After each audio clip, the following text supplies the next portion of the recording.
mujeres y botellas, bebé buenos antros. Hay veces que me pierdo por el business que cargo y gracias. All right, on today's menu, we have a skid steer out in Placentia. It's got some lights on, a lot of lights. I have a feeling it's going to be after treatment related, and it's probably because they don't usually maintenance their machines properly, and the operators don't know how to run a regen on them. So we're going to look at that, and then out in Pacific Palisades, I got 2 Cenobogan tree care machines that are having issues, and they're being used to help clean up the Palisades fires. So we got to try to get them up and running today. Performing a regen on those 242Ds is actually kind of interesting because unlike other machines where you actually push a button and it ramps up the RPM for you, these guys, you actually turn the RPM knob to the green zone / the regen zone, and you just leave the machine and let it do what it's got to do. But a lot of operators don't understand that. I mean, it is kind of weird that there is no button to push, but it works.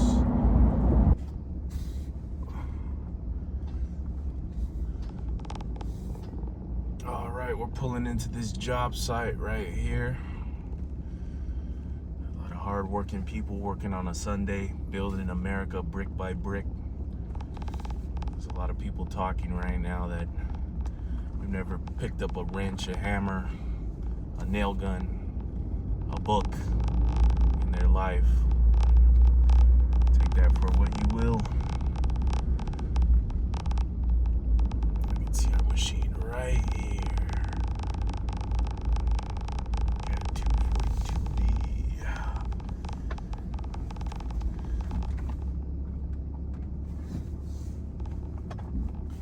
A little bit of fine art to start the morning. Alright, so first thing we need to do is get comms hooked up. Check why these lights are on. I'm suspecting a DPF issue, but Cat likes to put these diagnostic connectors on these skid steers right here. I'm going to take my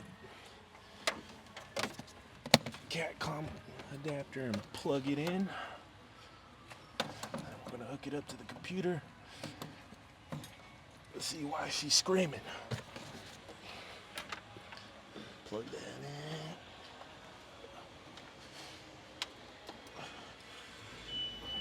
Forget to turn the power on.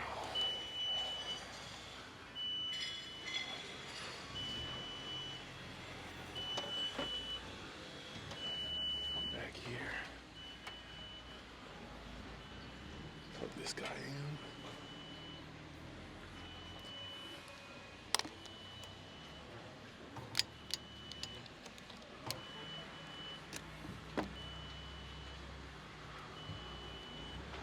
Cat ET.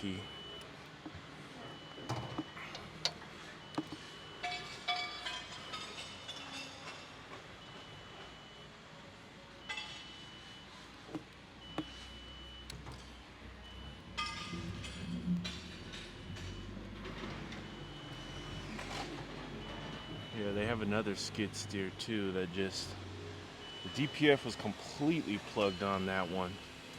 So in order to get that one fixed, you actually have to remove the engine. So they're still debating if they want to do it or not.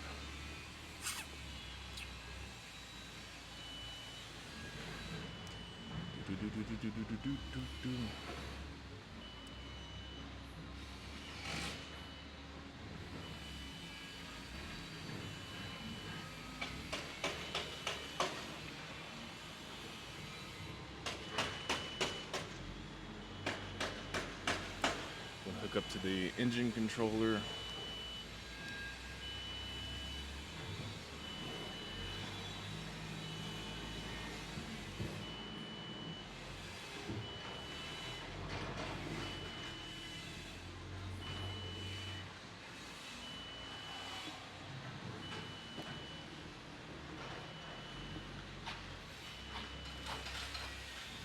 DPF status.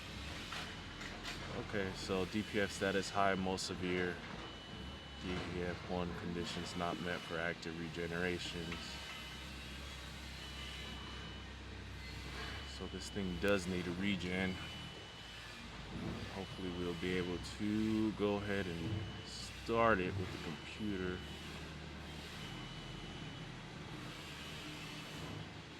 I just like to go in here and check stored codes and events because that kind of gives me a history of things that have been going on.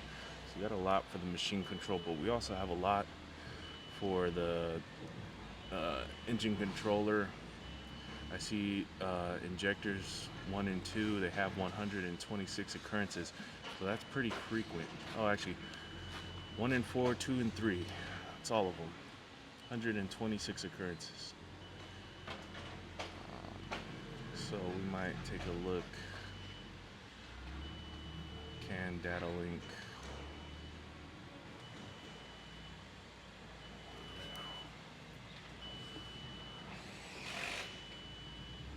These when you have injector codes like this where it's all 4 injectors, it's possible too that there's an issue with the drivers and the ECU.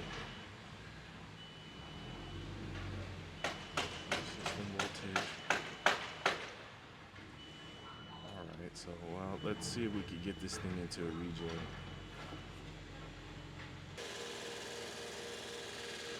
So yeah, this DPF is pretty caked up. It's got about 4 psi of differential pressure.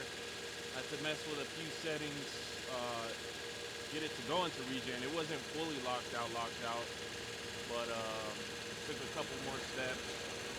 Now it's running its regen. I'm gonna take a look at the differential pressure after, and hopefully it came down a lot. And after that, I'll have to talk to that customer and let them know that their guys need to stop what they're doing whenever it requests one and get that regen done. All right, just finished up with that one. That differential pressure got up pretty high. It actually got to 4 psi, so they're gonna have to watch that and make sure they're doing their regens often. And, that thing might actually need to be cleaned up soon. Unfortunately,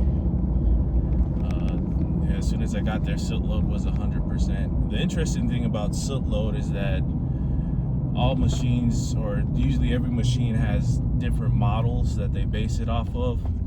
So you'll see a machine like this one, it uses differential pressure, it uses fuel burns. Some machines use time. And so when a machine requests a regen, it doesn't necessarily mean that the DPF is plugged or that there's a high differential pressure, but there might be another reason for it too. So yeah, but I'm on my way now to Pacific Palisades to go look at these tree care machines. These tree care machines are actually really cool. They're Cenobogan tree care machines, and it was cool to see them when Josh Davey and I went out to North Carolina to do some training for Cenobogan. You can actually see like the chainsaws on them are just massive, and when you turn them on, they're just so aggressive. And it must be cool to be operating those machines and sending your attachment all the way up there and cutting down trees from super high. It must make the job a lot easier too. So we'll get to see them in a little bit. So these are these Cenobogan tree care machines. As you can see right up here, got a big chainsaw, grapple and a chainsaw. Green monster. See, I've already been working on it. You can see all the oil puddles. As soon as I get in the truck, I'll debrief. Check it out. Next to the beautiful ocean. On to the next one.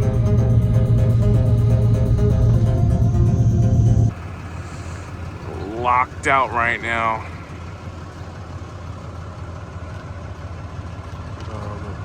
The trees burnt up. So I'm still out here looking for the third machine. Haven't really had much luck. Cell service is spotty, and I think the gates that are supposed to be open are locked up. And some of the directions I was given aren't so great. But view's beautiful. Might try a little longer to find the machine, and if not, might have to call it a day.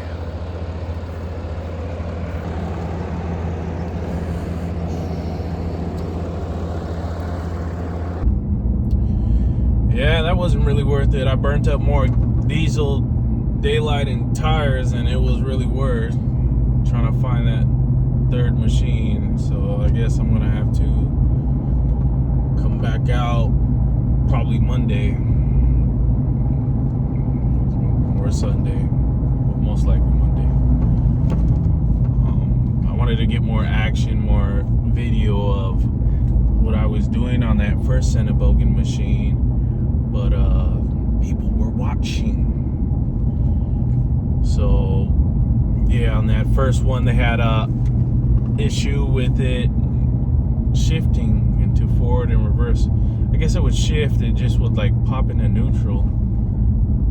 So I was going through the hydraulic system, making sure the shifting of that was working, and